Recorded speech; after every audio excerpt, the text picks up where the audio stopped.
everyone, and a warm welcome back to Studio 57. It's Monday. I'm Errol Barnett, and our top story is this fallout from the ICE protests and the deployment of National Guard troops in Los Angeles.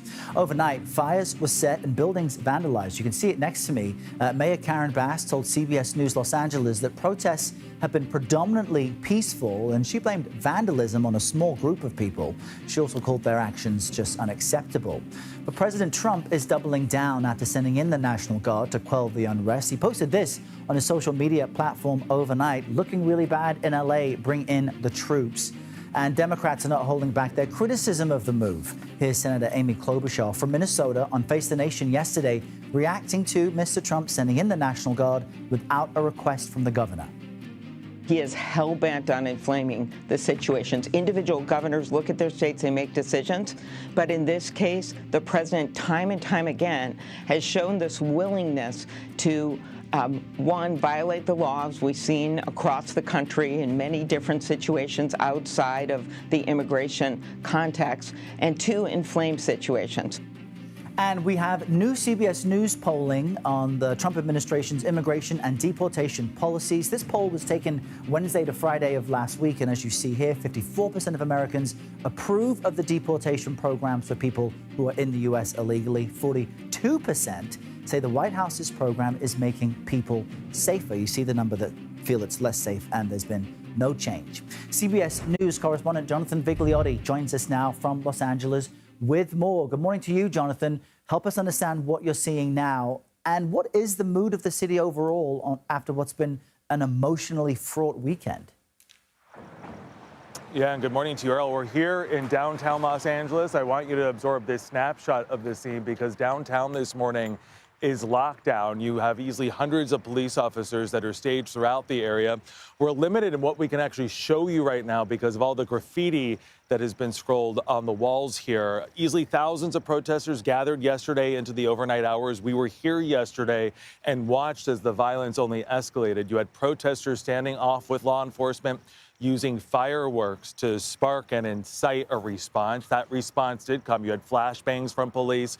You had tear gas meant to disperse the crowd. It didn't work. At one point, we watched as 4, 5 vehicles, Waymo vehicles, were set on fire. A police cruiser was also set on fire. And we watched on an overpass by the 101 here, a major freeway, as protesters threw objects, including a scooter, over the side. Again, all of the chaos that unfolded on these very streets dispersed, but the big concern right now is what could be day 4 of protests. The police officers here staged for a reason, specifically around federal buildings, which have become the focus of not just the response, but protesters after the National Guard was sent in yesterday, Errol.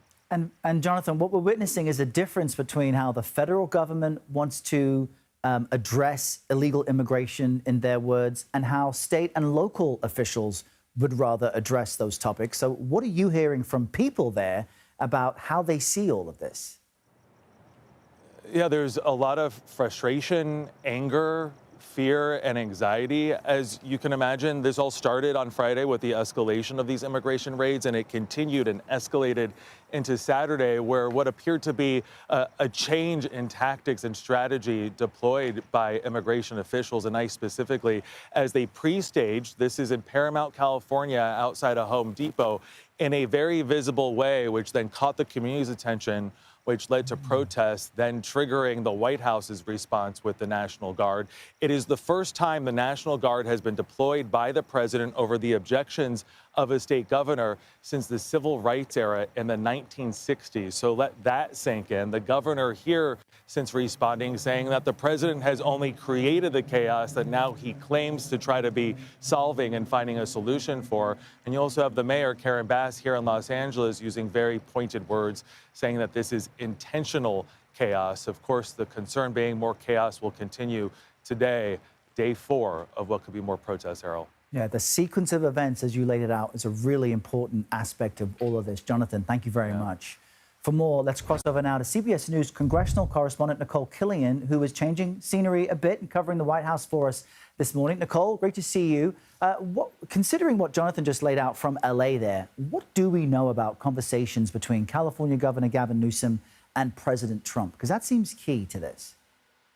Yeah, it does, although for the most part, they seem to be talking past each other, trading a lot of exchanges, both on the airwaves and through social media. But look, the governor has asked the president to rescind his request for these federal troops in terms of sending in the National Guard, arguing that he didn't follow the proper legal procedures. But the White House, for its part, continues to criticize Governor Newsom as well as the Los Angeles mayor, claiming that they are failing to act, that they have not done enough to address this situation. So that back and forth continues. What we do know is that the president has been meeting with military leaders. He's at Camp David, and so he has been huddling with them and has even warned that he could deploy additional troops if necessary. We certainly know that Defense Secretary Pete Hegseth warned that there are active duty Marines that are on alert, ready to deploy.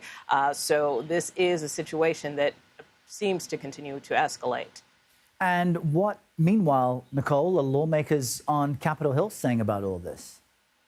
Well, you know, things are escalating there, too, in terms of the rhetoric. I mean, for the most part, as you can imagine, things are falling along party lines, with many congressional Republicans defending the president's actions and the actions of the administration. Take a listen to Speaker Mike Johnson. We have to be prepared to do what is necessary, and I think the notice that might happen might have the deterrent effect.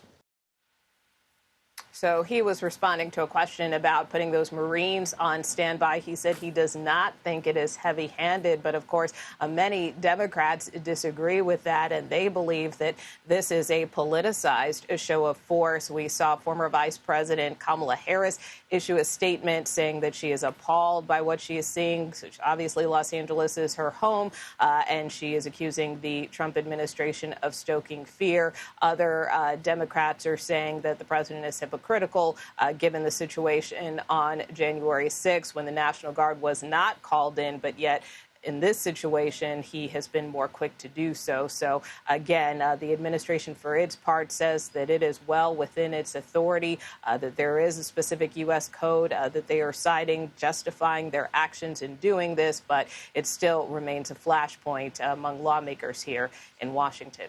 Yeah, I bet. All right, Nikole, thank you very much for that. We appreciate it. You bet.